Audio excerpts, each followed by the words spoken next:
And hi, welcome to the Graveyard Gush, Mother's Day edition. Yes, I haven't done so before. This is my dear mother, Carole Burns. But yes, I'm also James Burns, aka Flintworth.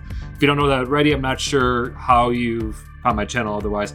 But hi, but yes, welcome to the Graveyard Gush, the show where we go and talk about our favorite horror movies, no matter if they are blockbuster hits or bargain bin trash. We're not here to judge, just gush. And I am so happy we got to do this today because I wanted to go and watch one of your favorites, right? Growing up, at least for me growing up, because I think you introduced this to me, An American Werewolf in London. Right. No, it wasn't my favorite. No? My favorite scary movie growing up was The Wizard of Oz. Oh. Yeah. Yeah. Those monkeys terrified me. That makes sense. not the scary trees at all? No, they were all right. They were just throwing apples. Oh, well. I guess unless you're a doctor, that wouldn't be that terrifying otherwise. No, or a teacher. No. Well, regardless, I remember, I think I was in my teens, right, still in high school, is when you brought out this film, like, hey, you gotta watch this. Yeah. Well, because I knew you were really into theater and special effects and that. And there's just so much to like about this movie. It's got sappiness. It's got good jokes. It's got great special effects. Phenomenal special effects. And the lead actor used to be the Dr. Pepper guy. Yeah. I'm glad you brought that up. I was actually going to ask because I'm way too young to have been able to see him in those commercials unless I brought it up on YouTube. But how was it like seeing him, one second selling soda and then the next running through the woods butt-ass naked, tearing apart deer? Yeah, the deer thing I could have done without. But it's truthfully wasn't until IMDb that I realized those two were the same person. Yeah. That would be David Naughton I'm seeing right here. Yeah. So, but then once you realized it and you went online and you started watching, the bits of the Dr. Pepper commercial, and then you're watching it and then you start laughing. So that now I can't really watch American Werewolf in London and be afraid too much because it's the Dr. Pepper guy. Well, yeah, I think that's kind of part of the charm. I was reading about this before we hit record, but naturally, Dr. Pepper kind of cut all ties with David after, appearing in this film. Why? Yeah. I don't get it. It's, But he was a pepper. Yeah. You're a pepper. I'm a pepper. Yeah. That was the original slogan, wasn't it? Right. That shows how, Wouldn't you like to be a pepper too? But apparently John Landis, the director, went for David because he saw him in the Dr. Pepper commercials originally, which is... Yeah. So that was really awesome. And then just the transformation from human to werewolf and how painful that sounded and looked. And then I started thinking, God, those Foley artists really must have had a great time. Oh my gosh, can you imagine all the broken chicken bones and all that? Oh my gosh, yeah. Foley artists, for those of you who aren't into the theater stuff, are the people who add the sounds after the effects are already recorded and part of the film. So they use things like chicken bones for broken bones and stomping on bricks and just all sorts of gross things that they can use to make those sounds. Oh, yeah. I remember once for a video I made, I used recently brought out of the oven chicken nuggets, as well as boiling ramen noodles in college to simulate lava noises for a video I did. Watch out! We're not gonna make it! Be careful, boy. Back in school. I think, what may have been for your class, maybe, because you taught some of what I know back at Marquette U. Yeah. But no, I'm glad you brought up all those things, because... A big reason why I wanted to watch this film, on top of the fact that, yes, you introduced me to it, is that when this is released, I'll be in London right now on my honeymoon. And it just seemed like, so many just coincidences that had to make this perfect for this particular showing. Yeah. Because the last time I was in London, I took a course on horror films, and I remember the exact unit, but I remember bringing up this film to show off all the little bits and pieces to the class as an example of what I wanted to talk about. And it became such an integral part of my experience there because, also American in London. Right. So was it actually filmed completely in London? For the most part, yeah. Like, apparently the Morse scenes were not filmed like in northeastern England, like they say. Apparently they were filmed in Wales. Oh. Big diff, but... Yeah. Well, to them it is. Yeah, I suppose, yeah. But otherwise, no, everything was like filmed in the country. Like, that's cool.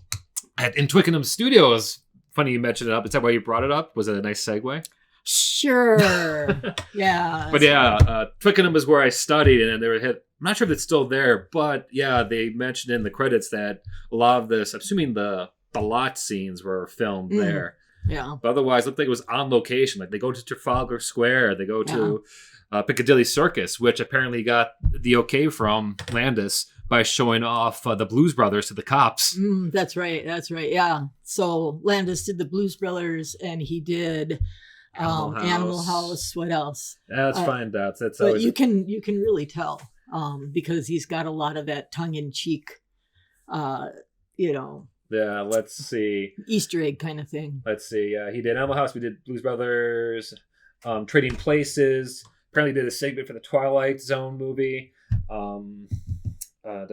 Three Amigos. Wait, did he direct Clue, it says here? Oh, no, he wrote Clue with Tim Curry? Yeah. Tim Curry, yeah.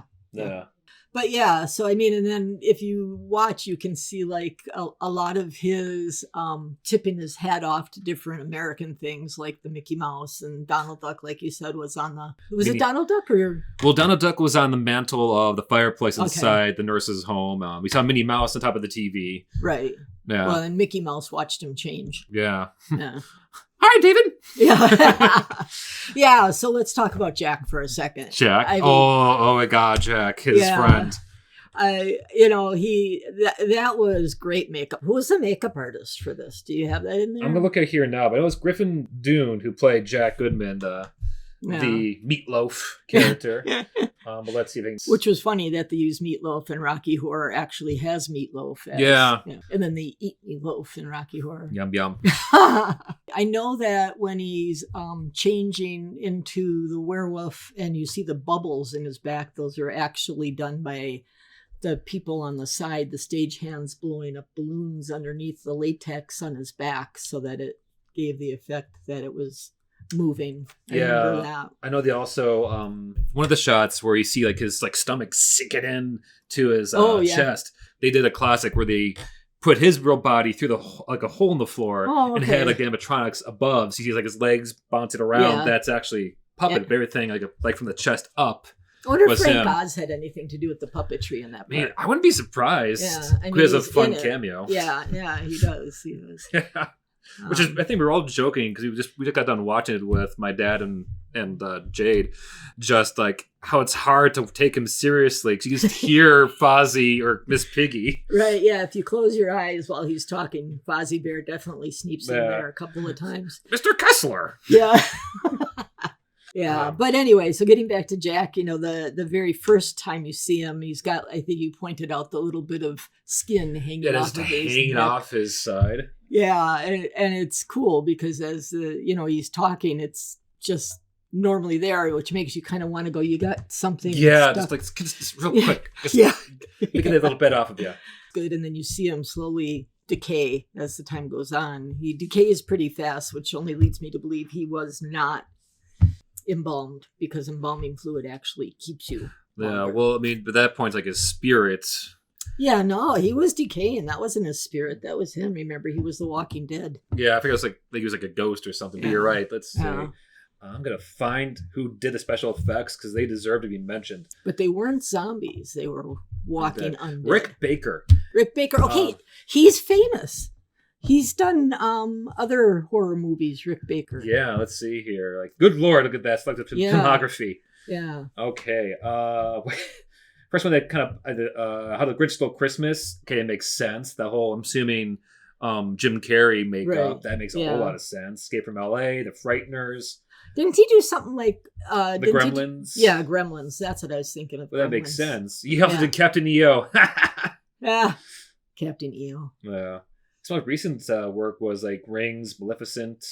Go all the way to the top though. Didn't he do like his very early stuff? Wasn't it like Universal Horrors or not? Let's see. He was on The Exorcist, uncredited. King Kong. Squirm! That's a classic from Mystery Science Theater. He was on Star Wars. Empire Strikes Back. Star Wars, yeah. Okay. Oh, that's funny. He did makeup for both American Werewolf in London and The Halloween, which came out at the same time. Yeah. So it's funny. He was double dipping. Yeah. He was busy. He was very busy. But yeah, so I Videodrome. Oh, that's a big one. I knew that that's a very famous name when it came up in the credits. I meant to look it up then because like I said, I know he's really good. Well, it shows, my good Lord. It didn't actually, I think I remember reading this too. John Landis also, like, he wasn't planning to put so much shots of the makeup on camera, but it was so good. It's like, no, keep rolling. Yeah, Just let them cook. Yeah, exactly. I mean, it was just, it added so much to the movie and made you as a audience member feel what David was going through. God, yeah. And then, as Jade mentioned, when he woke up naked in the zoo, that's just about everybody's nightmare. Running through public places, not being able to find your clothes. I wonder what that means. Is that like you feel like you've been revealed wholeheartedly or something? I don't know. I think it's always the classic, situation of just not being caught unprepared. Yeah. Like there's that classic nightmare of like, okay, ready to take this pop exam. This room is like half your degrade. What? Oh, I always have the one where, you're on stage and you're like, I don't remember any lines. And then the director keeps going. And you're making this up and your co-actors are all like going along with you. And it's like, oh, I'm pretty good at this. God, yeah. Can we bring up real quick just the music? Oh, yes. Yeah. It's such a big part of the film. You go figure the guy who did Blues Brothers also having a hand with choosing great tracks. Right. I never realized, though, until I actually paid attention this time, that he uses 3 different versions of Blue Moon. Yeah. And they all have, like, different tunes or styles. Like, they have, like, the more classic slow build-up for the opening credits. Mm-hmm. During the, like, transformation, it's almost, like, somber. Yeah. And then when it's the most technically depressing moment of the entire film, it's just like upbeat. Beep beep. Yeah. And it's so jarring. Right. Yeah, and we were talking about how it's really interesting that Werewolves of London, the song was not actually used, which is really bizarre. Yeah. So I had to look it up, of course. And it was basically because Landis was going more for a moon theme than a werewolf theme. So that's why he chose not to use it. So what do you think about that Moorish thing? Does it make you want to backpack when you're at your honeymoon? I thought about it. I thought it'd be kind of fun. And we were talking about places to go visit. Like, I'm hoping by the time this comes out to actually hunt down a few of those scenes. Like the Tottenham, I think, Road, was it? The whole like underground scene in those tunnels, which has one of my favorite shots in the entire film, as he's just exhausted. The gentleman collapsed on the escalators. It's slowly riding up while watching from a distance the wolf slowly stalking towards him from far away. And interestingly enough, the only time to that point that you saw the whole werewolf. Yeah, and to see how big it is. Yeah.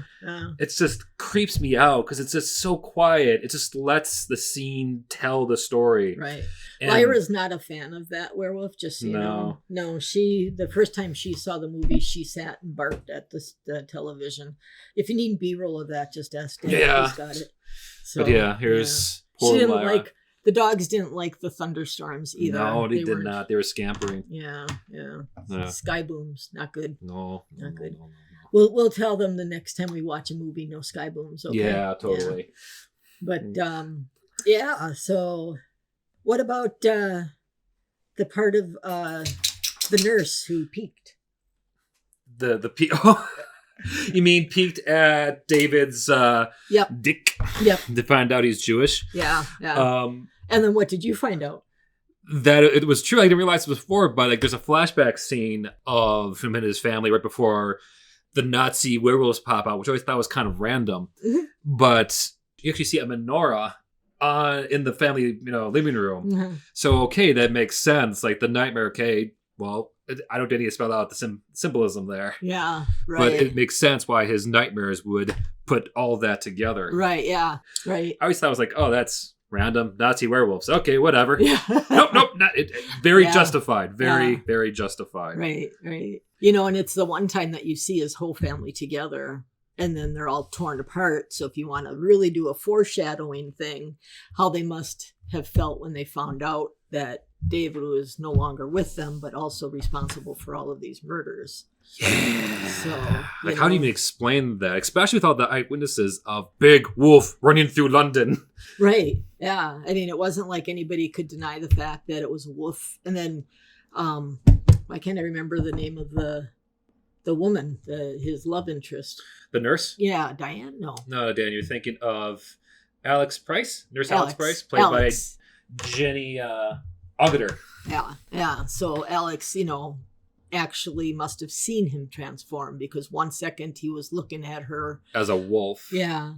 And then he was shot. And then you look at him again and he's, spoiler. Sorry. Spoiler alert. I mean, Yeah. it's spoilers to a movie that came out in the 80s. Yeah, but that doesn't mean that younger people have seen it. So spoiler alert. True. It's always, to me, when it comes to like talking about stuff like this, it's more about the journey than the destination. Okay. Well, anyway, that destination ended pretty subtly. Yeah, it really did. Suddenly, not subtly. Suddenly. Yeah. One thing I didn't know until today, how much in the film apparently John basically kind of used, what's the word I'm thinking of? Method acting to kind of like bring out stuff in from his audience or his actors. Like during the Piccadilly massacre, right before the wolf came out, John didn't tell anyone there, the extras, what was about to happen. So when the wolf kind of burst out, that's genuine fear you are hearing from the extras. That's this big, can you imagine? wolf coming out. God.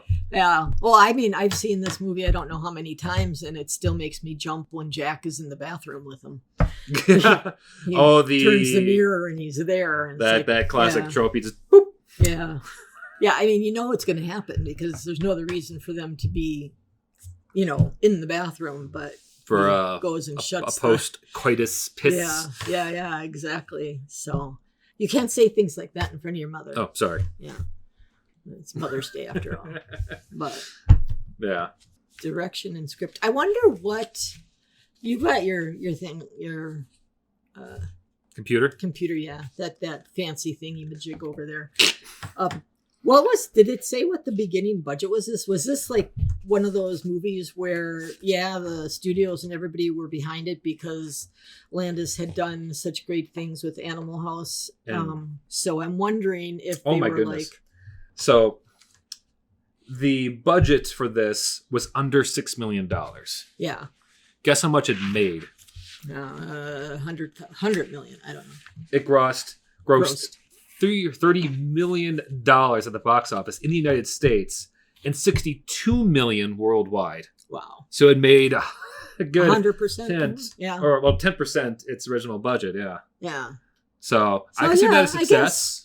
That's pretty good. That's a good starting salary. Yeah, man.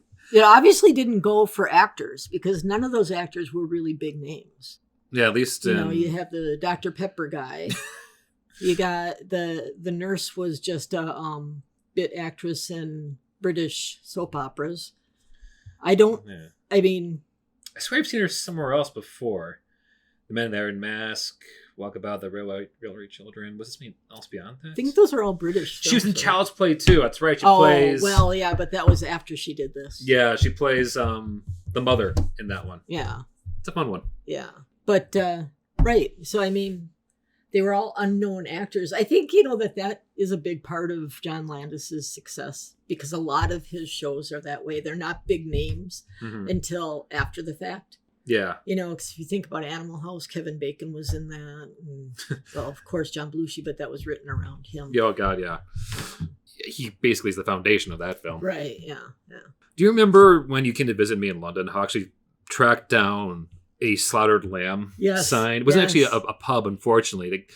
Apparently there was a real one in New York before they got shut down due to unpaid taxes. But there's not a slaughtered lamb in England, at least presently, that I'm aware of. Yeah, but that was still cool seeing that. It was in like somebody's backyard, wasn't it? It was in their front yard. It was in Twickenham. There's this little like island on the Thames called Eel Pie Island. And you walk over this little bridge. I did one day because out of curiosity.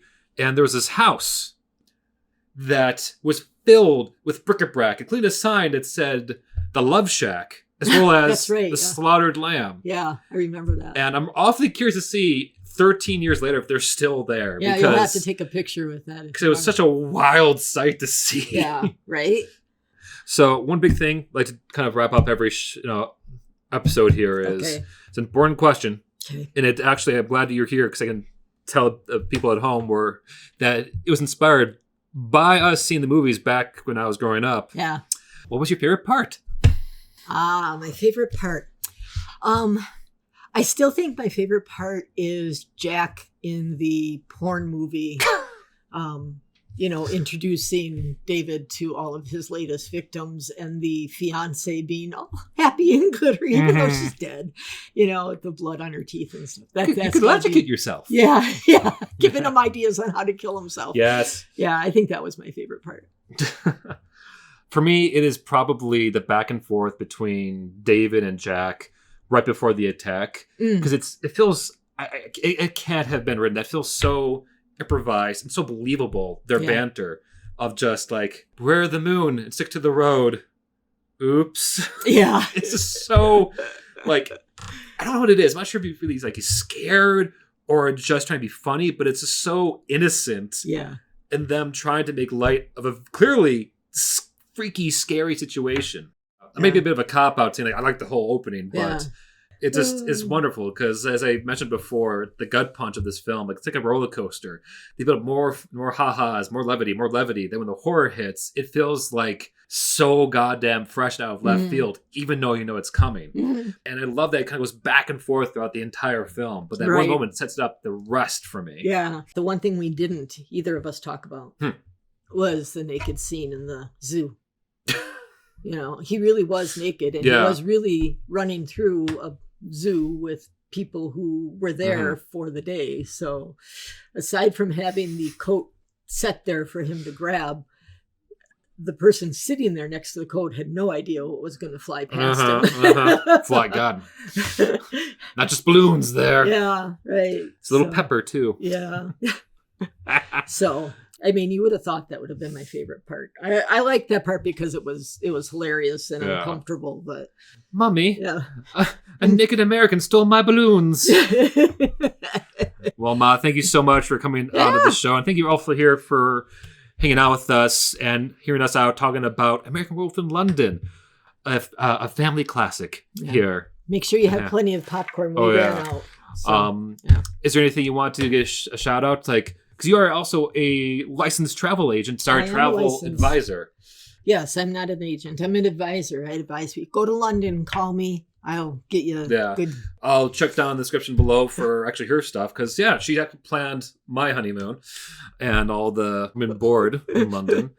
End of September, I'm opening my own travel agency named Limitless Travel. And my focus is on helping individuals with different abilities experience the world and finally do the adventures they want to do. So watch for it. Please. It's limitlesstravel.us. But yes, you're also known as Travel Nerd. I am the Travel Nerd. Yep. If you ever wondered in my descriptions, this is her. This is Travel Nerd. So thank you so much for backing me up throughout all this journey that is YouTube. But yes, if you haven't already, consider liking, subscribing, letting us know down in the comments what your favorite part of American Werewolf in London was, or what movies you would recommend that deal with Americans overseas in dangerous situations. If you don't, no worries. We love you either way. Share it with all your friends, though. Yes, do share. And like this video. Please. I want to make my family proud. You always make us proud. Aw.